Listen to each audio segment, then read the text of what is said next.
qui rentrent dans des lacs avec des combinaisons, qui vont s'entraîner tous les matins. Et puis on se dit, tiens, je suis là, c'est vrai, avec mon tableau noir, je m'éclate avec mes élèves, mais pourquoi pas moi? Et puis on se lance dans l'aventure.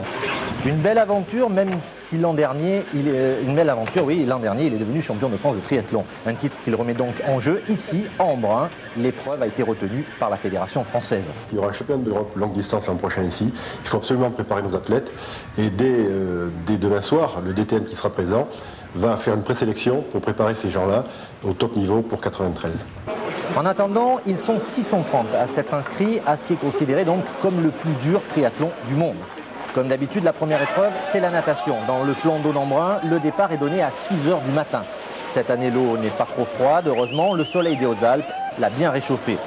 Au programme, pour cette véritable marée humaine, une boucle de 1 km 900 donc à parcourir 2 fois. Et tout de suite, les meilleurs se détachent. Au petit jour et après 50 minutes de natation, 2 hommes sortent de l'eau, les Français Sauté-Clair et Capogna. Et puis surprise à la 3e place, une féminine, l'Australienne Tracy Ellingman. Gérard Honora, lui, va sortir très loin, à 9 minutes des premiers, mais la natation, ce n'est pas vraiment la spécialité du champion de France. Il compte beaucoup plus sur les parties vélo et course à pied pour revenir sur la tête de la course. La tête de la course où la situation a énormément évolué. C'est le Hollandais Pim van den Bos qui a pris le commandement, 2e l'an dernier. Là, il a lâché les 2 Français. Derrière lui, pourtant, Jean-Luc Capogna essaie de s'accrocher à sa place de premier Français, menacé directement par Éric Plantin, le grand rival d'Honora au cours des 3 dernières saisons. Honora, justement, lui, est encore très loin, à plus de 14 minutes, et le col d'Izoard arrive. À Arvieux, au pied du col, les positions sont donc les suivantes. Premier, le Hollandais Van den Bos, il a creusé un petit écart. 2e, à 1 minute 30, Jean-Luc Capogna.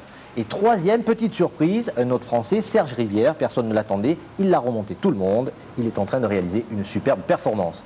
Il a dépassé notamment Éric Plantin, victime d'une légère défaillance, mais l'Izoard ne pardonne pas la moindre fatigue.